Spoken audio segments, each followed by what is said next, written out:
Deus, todos digam amém. Todos digam graças a Deus. Eu cumprimento a todos na paz do Senhor Jesus, amém, irmãos? Quem aceita a paz de Jesus, vai ensinar para a mão aí. Aleluia. Deus abençoe a presença de todas as irmãs, irmãos que vieram nesta noite para ouvir a palavra de Deus, né, irmãos? Que Deus abençoe. Já fazia tempo, né, que a gente não vinha aqui nessa congregação. Mas eu sempre digo, irmãos, que tudo tem o tempo certo por Deus, né? Tem o momento certo, tem a hora certa. E vamos deixar que Deus venha fazer aquilo que Ele determinou que seja feito nas nossas vidas nesta noite. Quantos creem no teu milagre aqui? Diga amém. Aleluia. Pega a Bíblia na mão então, irmãos. Vamos fazer a leitura da palavra de Deus. Vamos fazer a leitura abrindo então no livro da criação. O primeiro livro da Bíblia, conhecido ou chamado de Gênesis. Capítulo 21, nós vamos fazer leitura da palavra de Deus. Aleluia, glória a Deus. Versículo de número 14, capítulo 21, versículo 14. Vamos fazer leitura da palavra de Deus. Deus abençoe o pastor Gelson, né, que nos fez o convite. Muito obrigado, Vânia, por acreditar que Deus tem colocado uma palavra no nosso coração para nós transmitir para a igreja. Amém? Eu sou muito grato a Deus por todos os convites que nos são feitos, né? E daqui a pouco o pastor, eu vou levar ele lá para o ponto de pregação que nós temos lá. Vai lá ajudar nós também, né? Ele e a família, né? Vai lá dar uma palavra lá. A nossa irmã Jani, ela está fugindo, eu vou pegar ela, né? Pega a verdade, a gente parece que meio que se ausentou, né, do campo aqui, mas a gente continua trabalhando, tá, irmãos? Vamos continuar trabalhando até a volta de Jesus, né? Não tem mais parada, né? Então a gente pode estar ausente, mas os irmãos ainda continuam no meu coração. Eu sempre lembro nas minhas orações e vou continuar orando, né, por cada congregação, pelos membros, todos os irmãos que Deus um dia colocou no caminho do meu ministério. E Deus conhece o meu coração. Que Deus abençoe vocês. Eu fico feliz de poder retornar aqui, né? São Sebastião, que eu congreguei aqui com o pastor Evandro. Depois ele pediu para mim ir para o Santa Cruz. Eu fui para lá, fiquei ajudando ele lá no Santa Cruz. Me responsabilizei pelo culto de, se eu não me engano, era de quinta-feira. Ficamos lá quase um ano, ajudando lá. E quando eu saí de lá, eu já fui direto para abrir, né, a Igreja Deus e Amor, que estava fechado no Balneário Rincão. Eu estou lá há 2 anos já, né? Não sou dirigente, não sou pastor, não gosto desse título, porque Deus não me chamou para isso, tá bom? Mas eu já pedi para Deus mandar alguém para lá, mas até agora eu estou lá ainda, né? Então, a gente está aqui para trabalhar na obra de Deus, né, irmã? Como é que é o nome da irmã aqui mesmo? Séria. Irmã Séria. Sério, como é que tá? Tudo bem? Isso é muito lindo, né? Eu lembro da irmã ainda quando era da mocidade, né? Então, quer dizer que a cabeça do velhinho aqui ainda tá boa, né, irmãos? Só estou perdendo o cabelo, né? O cabelo está caindo, né? Já chegou na idade, né? Já estou no primeiro 50 já, né? Então, aí o tempo passa, tudo aqui passa, mas a palavra de Deus ela permanece, não é, irmãos? Aleluia! Vamos fazer a leitura, Gênesis capítulo 21 e versículo 14, que conclui, diga amém. Diz assim o texto bíblico: e então se levantou Abraão pela manhã de madrugada e tomou pão e um odre de água e deu a Agar, pondo-o sobre os seus ombros. Também lhe deu o menino e despediu-a. Então ela partiu andando errante no deserto de Beceba. E consumida a água do odre, lançou o menino debaixo de uma árvore e foi assentar em frente, afastando-se a distância de um tiro de arco, porque dizia: que eu não veja morrer o menino. E ausentou-se em frente e levantou a sua voz e chorou. E ouviu Deus a voz do menino, e bradou o anjo de Deus a Agar desde os céus e disse-lhe: que tens, Agar? Não temas, porque Deus ouviu a voz do menino desde o lugar aonde está. Ergue-te, levanta o moço e pega-lhe pela mão, porque dele farei uma grande nação. E abriu-lhe Deus os olhos, e viu um poço de água, no qual foi encher o odre de água e deu de beber ao menino.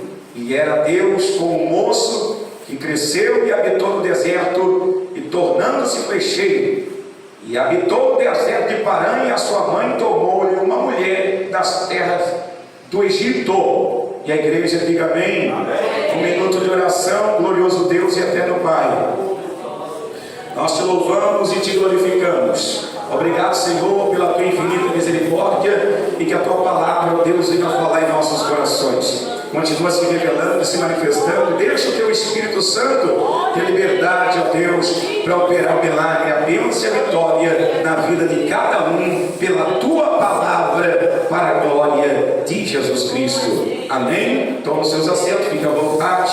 Louvado seja o nome do Senhor. É sempre bom nós estarmos em espírito de oração, para que Deus venha falar conosco, né, irmãos? Nos dias de hoje, nós estamos vivendo dias difíceis e trabalhosos, não é, irmãos? Quem não está passando por uma luta, né? Dentro das nossas casas, na nossa família, não é? Dentro da igreja, fora dela, não existe nenhum ser humano no planeta que não passe por lutas e aflições, porque o próprio Jesus disse. Ele disse: no mundo tereis lutas e aflições, mas tenta bom ânimo, disse o Senhor, porque eu venci o mundo. E todos aqueles que creem em Jesus também certamente vencerão e receberão a coroa da vitória. Amém? Eu vou frisar aqui algo, irmãos, que aqui no nosso país é algo, vamos dizer assim, que cobrado, ou nós vemos isso com frequência, né? Pelo menos no nosso calendário brasileiro, é as datas festivas e as datas de feriado, não é? Nós vemos no nosso calendário muitas datas de feriado, não é? E a maioria delas são guardadas, são respeitadas, não é? Tem feriados nacionais que para praticamente o Brasil inteiro, por causa dessas datas, que são datas que foram colocadas dentro do calendário para que sejam guardados, seja o dia do trabalhador, professor, e tem dia para tudo hoje. E existe até o dia da mentira, acredita nisso? Tem até o dia da mentira. Irmãos, mas o que eu quero dizer é que datas foram separadas por Deus também, para serem guardadas, tá bom? Mediante a ordem de Deus, o mandamento de Deus. Deus também estabeleceu algumas datas dentro do calendário judaico, para que fossem guardadas. Nós sabemos que nós falamos muito de Pentecoste, e dentro da esfera judaica, ou seja, dentro do original das Escrituras, então nós sabemos que o Decálogo, os 10 mandamentos, Deus deixou 4 festividades, então, durante as 4 estações do ano, que é verão, primavera, outono e inverno. Os judeus comemoram, então, nessas 4 estações, 4 festas, que são a festa da Páscoa, a festa, então, do Tabernáculo, a festa do Pentecoste e a festa do Sabote, que é uma das festas que nós devemos relembrar essas datas dentro desse calendário. Por quê? Porque o calendário judaico, ele realmente está baseado dentro da Torá, dentro do Decálogo, dos 10 mandamentos, da lei de Deus. Aqui no nosso não, aqui eles implantam os dias que ele quer fazer feriado, e eles fazem feriado. Por que eu estou falando disso? Eu estou falando disso porque se fosse para nós guardarmos uma data e um dia específico, então, dentro de uma cronologia bíblica, nós deveríamos guardar, então, uma data que para muitos é passado lá vem cá, não dá muito crédito, quem sabe nem conhece da história, né? Mas quem procura se informar da história bíblica e também da história do país, vai se lembrar do ano de 1888, propriamente no dia 13 de maio. Esse dia e essa data deveria ser guardada, pelo menos eu, que sou uma pessoa de cor, tá bom? Porque eu não posso falar outra coisa que de repente vai dar processo, tá bom, meus irmãos? Então, essa data do dia 13 de maio de 1888 foi conhecido uma lei chamada Lei Áurea, pela princesa que dominava ou governava aqui o Brasil nesse ano, chamado Princesa Isabel, e ela então determinou fazer essa lei, chamada a Lei Áurea, que é também conhecido como Carta de Alforria. Para que isso, irmão?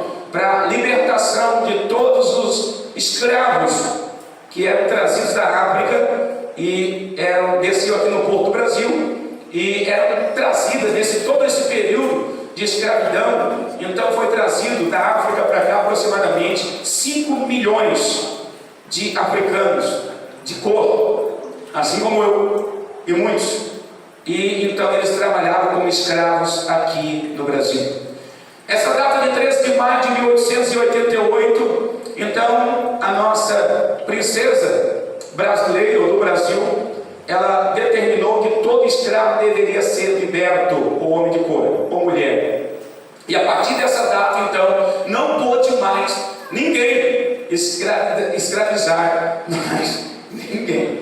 E se eu olhar para a Bíblia, esta lei está embutida aqui no decálogo, no mandamento de Deus. O próprio Deus disse, então, que um judeu não poderia escravizar o outro judeu. Por quê? Porque eles eram irmãos, nascidos da mesma nação, adoravam o mesmo Deus, professavam a mesma fé, e Deus proibia, e proíbe até hoje, de um judeu então escravizar outro judeu. Em outros países também existe essa mesma prática, pelo menos os romanos, dentro da história bíblica nós sabemos também que um romano não poderia escravizar um outro romano. Nós temos passagem no livro de Atos dos Apóstolos, quando pegaram o apóstolo Paulo e começaram a açoitar, porque o apóstolo Paulo estava importunando por causa da sua libertação. O apóstolo Paulo disse: como que vocês vão açoitar um cidadão romano? Então o soldado disse: eu sou romano porque eu comprei com dinheiro, e tu? E o apóstolo Paulo disse: eu não, porque eu nasci de berço e sou romano.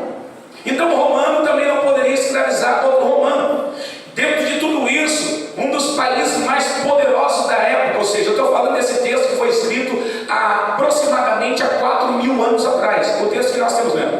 Então há 4.000 anos atrás, o maior império da época era o Egito. Então o Egito era um poder extraordinário em seus obeliscos, em as suas obras arquitetônicas, e a Bíblia diz que todo cidadão egípcio então tinha uma regalia, não é? Porque era o maior país da época, era igual aos Estados Unidos hoje, ou a China, não é? Um dos maiores países hoje, né? Era o país do Egito, então há 4.000 anos atrás. E a lei lá era que o egípcio não poderia escravizar um outro egípcio. Essa lei foi colocada, o próprio Deus, né? Eu digo que isso deveria fazer valer dentro das nossas igrejas, ou das igrejas em geral, que um irmão não pode escravizar um outro irmão. Por quê? Porque nós servimos e adoramos o mesmo Deus. Nós não podemos nos tornar escravos depois que o Senhor nos fez livre para adorar e glorificar e bendizer o nome do Senhor. Claro que eu estou adorando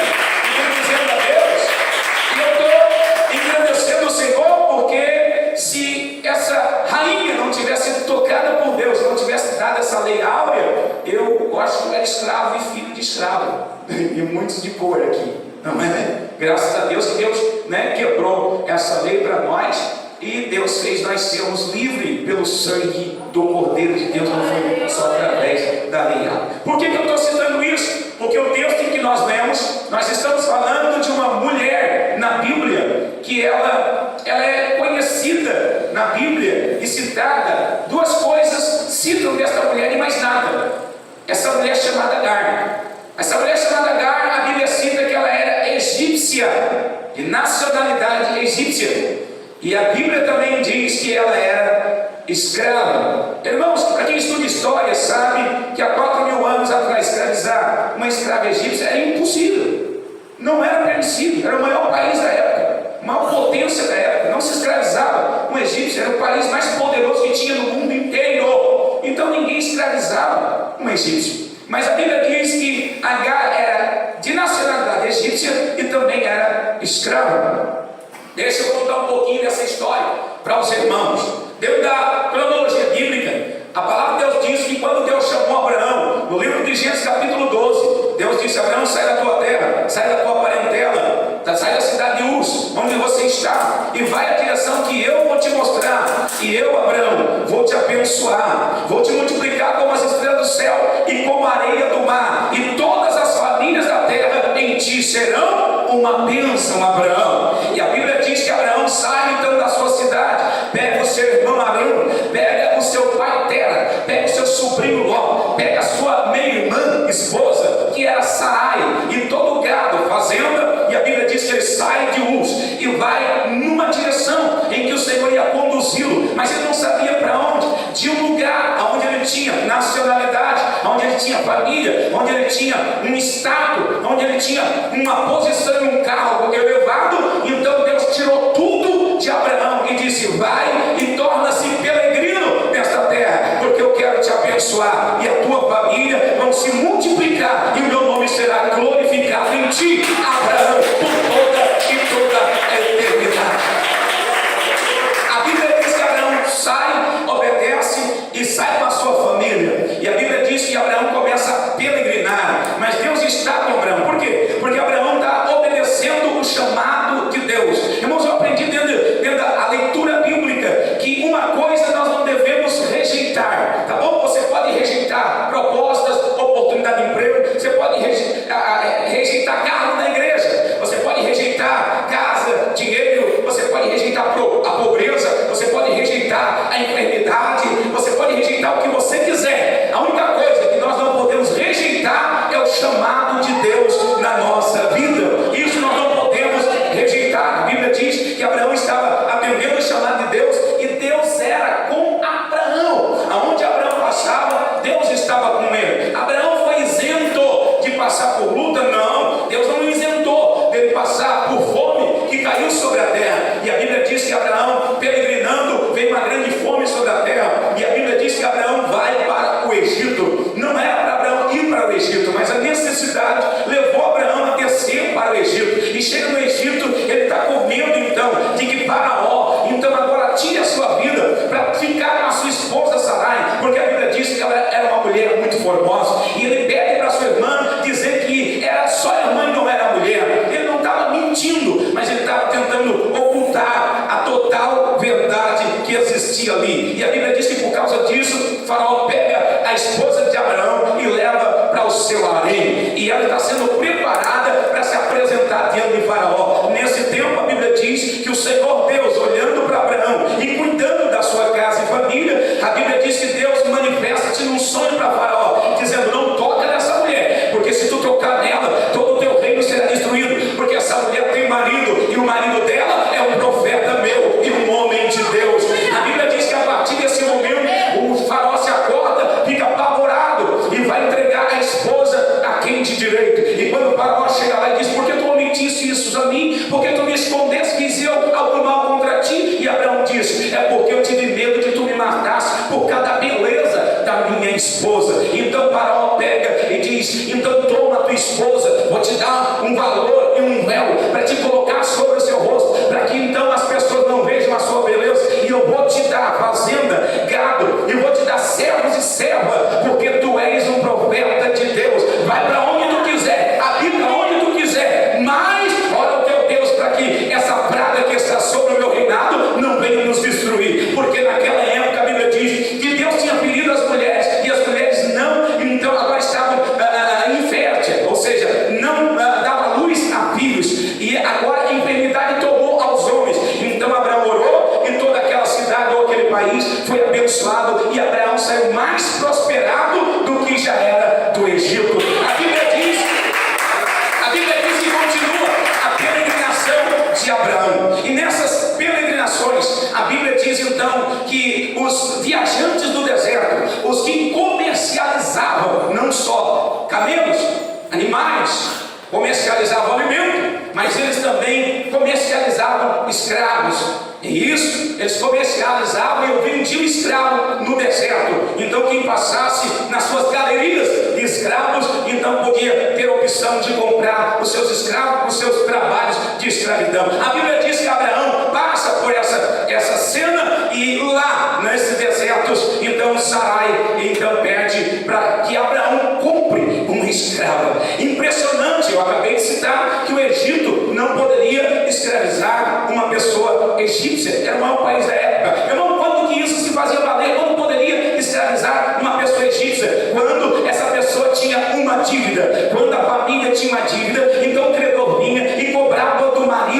esposa para que ele pagasse a dívida em valor em espécie. Se ele não tivesse como pagar, então se ele tivesse filho, os seus filhos eram entregues para trabalhar e pagar a dívida. E se não tivesse filho, o marido era levado como escravo. Irmão, e se não tivesse marido, a mulher deveria trabalhar ou ser vendida como escrava para pagar a dívida. Foi assim que Agar então se tornou escrava e estava sendo vendida. E a Bíblia diz então que Sarai, a esposa de Abraão, decidiu no seu coração que ela queria que Abraão comprasse uma escrava. O problema de comprar uma escrava, que uma escrava egípcia valia 30 escravos romanos, tinha muito valor. E a Bíblia diz que Sarai insistiu, Abraão era rico e comprou então a escrava egípcia chamada Agar. A Bíblia diz que Sarai, ou estudo da palavra, diz que Agar não queria uma escrava, Agar não queria uma mulher que varresse a casa, que lavasse a louça, ou melhor, Sarai não queria que Agar fizesse esse trabalho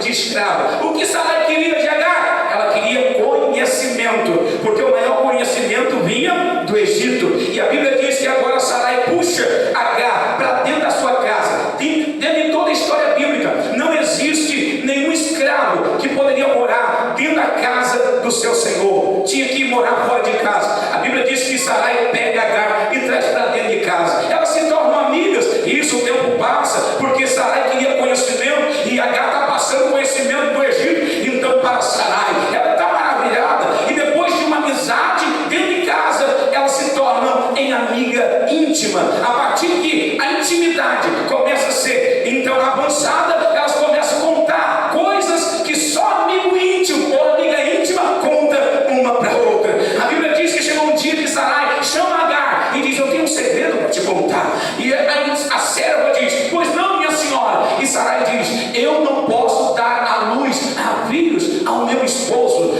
A escrava fica apavorada, mas tudo bem. A escrava também não tinha tido filho, ela tinha perdido o marido tinha morrido, e ela não tinha gerado filho. A Bíblia diz que ela foi vendida como escrava, e ela também não tinha marido, não tinha filho, não tinha nada. Ela tinha perdido a nacionalidade, tinha perdido a casa, tinha perdido todo o que ela tinha, e tinha sido vendida como escrava. Ela entendia muito bem disso, e a Bíblia diz que agora ela descobre que a sua senhora então não pode dar à luz a filho. O que elas conversando entre si determinam? Sarai diz: eu vou te dar ao meu marido e você vai gerar um filho para mim. Por quê? Porque filho de escravo nascendo na casa do seu senhor, então era dono, ou seja, era propriedade da sua senhora. Então o filho de Agar deveria ser propriedade de Sarai, e foi isso que aconteceu.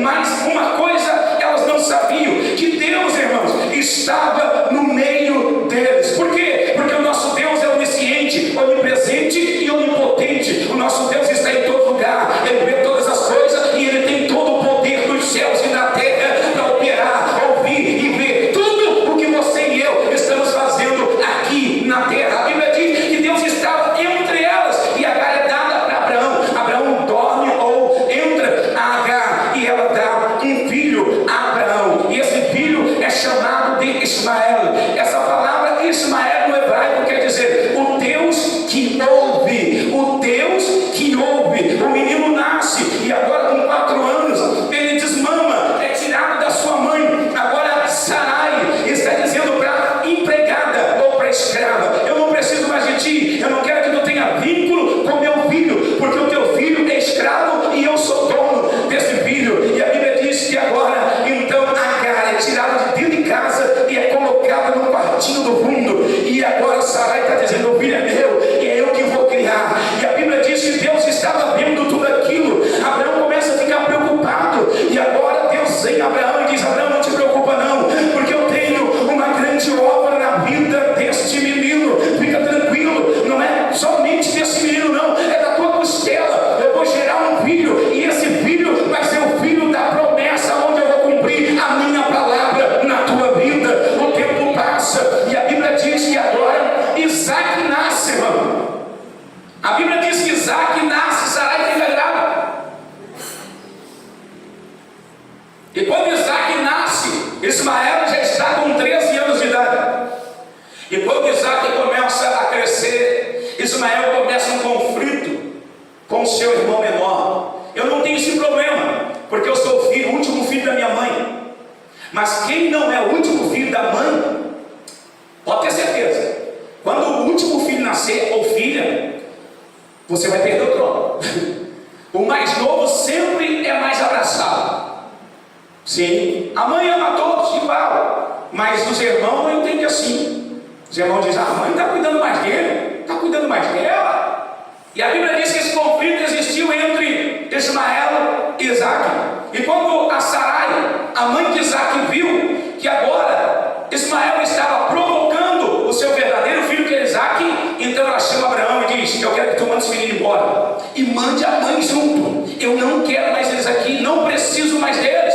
Pode mandar eles de volta para a pátria deles. Por quê? Porque o Senhor já me alcançou e me deu o filho da promessa. E a Bíblia diz que Abraão não sabe o que fazer. A noite chega, ele vai para a cama, vai deitar, não consegue pegar no sono. Meu irmão, como é que Deus se manifestava na vida dos homens e mulheres de Deus, chamados profetas? Em visões, ou que se não, em sonhos. A Bíblia diz que Deus se manifestou em visão. Então, para Abraão, e disse: Abraão, não te preocupa, faz o que a tua esposa está mandando, pega o menino, isso mesmo, pega a sua mãe e pode despedir ele, pode dar carta de alforria. Por isso eu iniciei aqui falando do ano de 1888, no dia 13 de maio, quando foi dado a lei áurea, a carta de alforria. Dentro desse texto, a Bíblia diz que Abraão então se levanta. Deus está dizendo: pode mandar ela embora, pode mandar ela voltar para a pátria dela, porque eu não vou deixar Ismael morrer, e nem a sua mãe, porque eu também tenho uma grande promessa na vida desse menino. Abraão se levanta e agora pega um bocado de pão e pega uma botija com água e vai entregar agora na mão do menino. E a Bíblia diz que quando ele chega diante do menino, pega o menino e leva no quarto do fundo. Quem está no quarto do fundo? Está a escrava, a mãe do menino, que estava afastada do menino. Quando o menino vê essa mulher, ele está dizendo: mas a minha mãe está lá em casa. E Abraão está dizendo: aquela lá não é a tua mãe, a tua mãe está aqui, ó, e vocês estão livres para voltar para o Egito. E agora a mãe que estava esperando o dia da libertação, ela está com um problema. Por quê? Porque ela não tem nada senão um pão na mão e uma botija com água. Agora ela tem a liberdade, mas agora ela tem que caminhar 40 dias e 40 noites, porque ela está no deserto de Parã e ela tinha que chegar até o Egito. Então ela tinha que caminhar 40 dias e 40 noites. O problema de caminhar não era tão grande, não era tanto obstáculo. Só existia um problema para Agar, só existia um problema para Ismael. Existia um problema que entre Parã e entre o Egito, no meio dessas duas cidades ou desertos, existia um lugar chamado deserto de Berseba. A Bíblia diz que o deserto de Berseba, durante a noite, fazia 56 graus de calor. À noite, durante o dia, 69 graus. Não existia umidade no ar. Se você entra no deserto de Berseba, isso com 1 hora, você perde toda a umidade do teu corpo, o líquido do teu corpo. Com 2 horas, você começa a ter alucinações ou visões, como chamam. Com 3 horas, você entra em coma. E com 4, você está morto, porque lá não existe umidade no ar como nós temos aqui. A Bíblia diz que agora Abraão está dizendo: pode voltar para o Egito, pode voltar para a tua terra, pode voltar para a tua cidade, volta para o teu povo. E agora, então Agar pega o pão, pega a botija com água e pega o seu filho, que já está com aproximadamente de 13 para 14 anos, que é Ismael, e ela sai em direção ao Egito. Irmãos, eu tenho falado